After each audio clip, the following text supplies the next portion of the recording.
Hello everyone, and welcome back to our channel. Here, we're all about discussing personal development, growth, and well-being. If you find our content valuable, consider hitting that subscribe button for more insightful videos. In the meantime, remember to be kind to yourself and acknowledge your strengths. Every step you take towards understanding yourself is a step towards growth. Today's topic is something that we've all grappled with at times: a lack of self-confidence. This feeling can subtly seep into our lives, often unnoticed, until one day we find ourselves doubting our own abilities, worth, or even our place in the world. Now, it's crucial to note that today we're not discussing ways to boost your confidence. That's a subject for another video, and we promise we'll delve into it soon.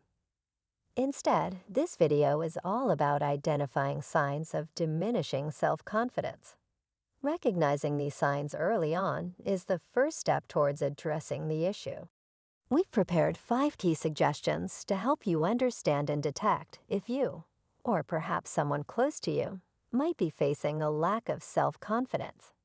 This is a safe space for sharing and learning, so feel free to contribute your experiences and thoughts in the comments section below.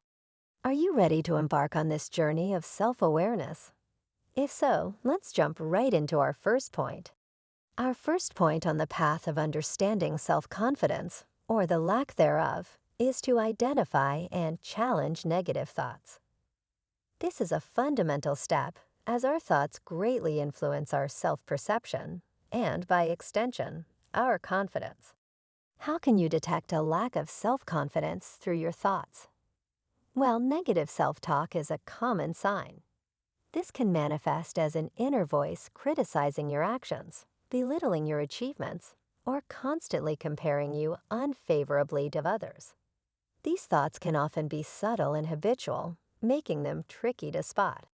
A useful tip to identify negative thoughts is to become more mindful of your inner dialogue.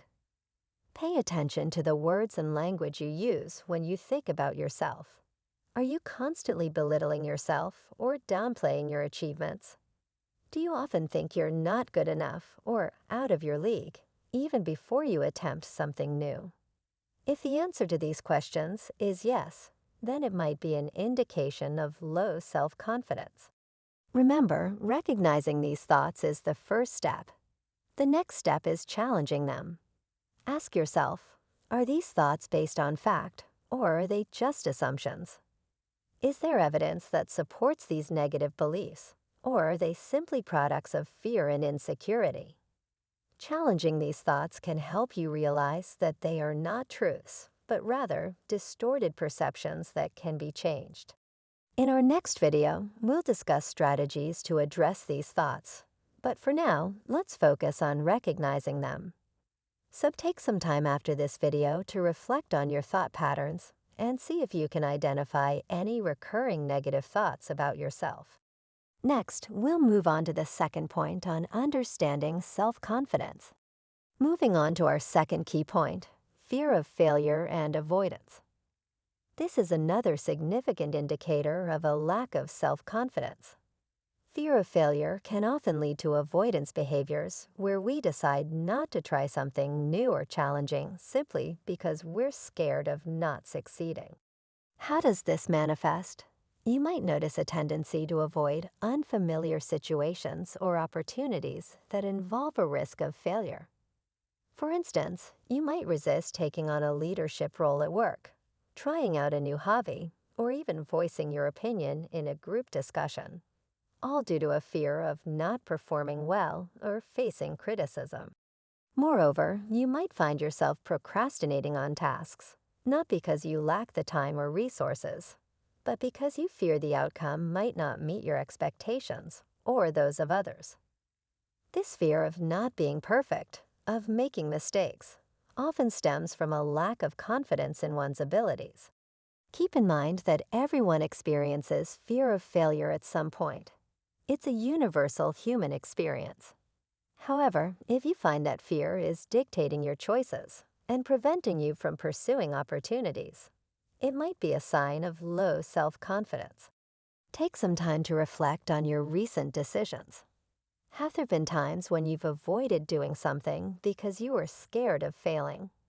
Are there tasks you've been putting off because you fear they won't turn out perfect?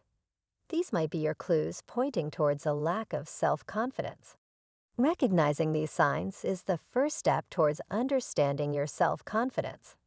Remember, it's not about judging yourself or feeling guilty. It's about gaining awareness and understanding. Now let's move forward to our third point on understanding self-confidence. Our third key point in understanding a lack of self-confidence is seeking constant approval. This is often a telltale sign that an individual may not fully believe in their own worth or abilities and is seeking validation from others. How can you detect this in your own behavior? You might find that you're often seeking approval or validation from others before making decisions. This could be anything from asking multiple people for their opinions before making a choice, to constantly seeking praise for your work, or feeling crushed by criticism, however constructive it might be. You might also find yourself overly worried about other people's opinions. For instance, do you often change your decisions based on what you think others would approve of, even if it's something you're not comfortable with or doesn't align with your personal values? Do you frequently feel the need to justify your actions to others? If you notice these patterns in your behavior, they could indicate a lack of self-confidence. It's as though you're outsourcing your self-worth and decision-making to others, rather than relying on your own judgment and self-belief. Reflect on your recent interactions and decisions. Have you been excessively seeking approval or validation from others? Have you been overly affected by others' opinions or criticism? If so, it might be a sign that your self-confidence needs attention. Remember, awareness is the first step.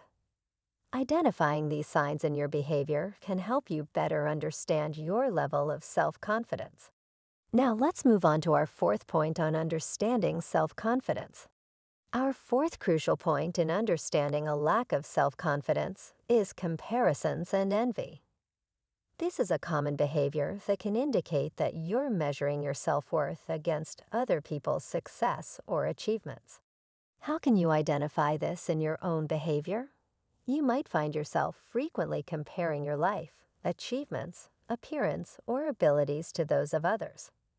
This could take the form of feeling envious of other people's successes, or feeling inadequate when you compare yourself to them. For instance, do you often scroll through social media feeling discontented, envious, or even depressed seeing others' achievements or lifestyle? Do you find yourself thinking, I wish I were as successful/smart/talented as that person? When someone shares good news, do you feel genuinely happy for them, or do you secretly wish it were you instead? These patterns can point towards a lack of self-confidence. It indicates that you're basing your self-worth on external comparisons rather than valuing your own unique journey, strengths, and achievements. Take a moment to reflect on your recent feelings and behaviors. Have you been caught in the trap of comparison and envy? Have you been undervaluing your own worth and accomplishments? Identifying these signs can help you understand your level of self-confidence more accurately. Now let's proceed to our final point on understanding self-confidence. Our fifth and final key point in understanding a lack of self-confidence is perfectionism. This is a trait often seen in people who lack self-confidence. Perfectionism, in this context, isn't about striving for excellence, but about setting unrealistically high standards for oneself out of fear of not being good enough. How can you detect this trait in yourself? You might find that you're often not satisfied with your work unless it's perfect. You might spend excessive time on tasks, obsessing over minor details, or you might avoid starting tasks altogether out of fear that the results won't be perfect. For instance, do you often feel that your work is never good enough, no matter how much effort you put into it? Do you procrastinate on tasks because you fear you won't be able to complete them perfectly? Do you find it hard to complete tasks because you're always finding things that could be improved? These patterns can indicate a lack of self-confidence. It's as if you're setting yourself up to fail by creating standards that are almost impossible to meet. This can result in constant disappointment and can further erode your self-confidence. Reflect on your behavior. Are you setting impossibly high standards for yourself? Are you frequently unsatisfied with your work, even when others appreciate it? If so, it might be a sign of low self-confidence. Recognizing these signs is the first step towards understanding your self-confidence. Once you've identified these patterns, you'll be better equipped to address them. In our upcoming video, we'll discuss strategies to tackle these issues and build your self-confidence. Thank you so much for joining us today. We hope that these points have offered some insight into understanding self-confidence. Remember, the goal isn't to judge ourselves, but to gain self-awareness. We're all on a journey of growth, and understanding ourselves is a crucial part of that journey.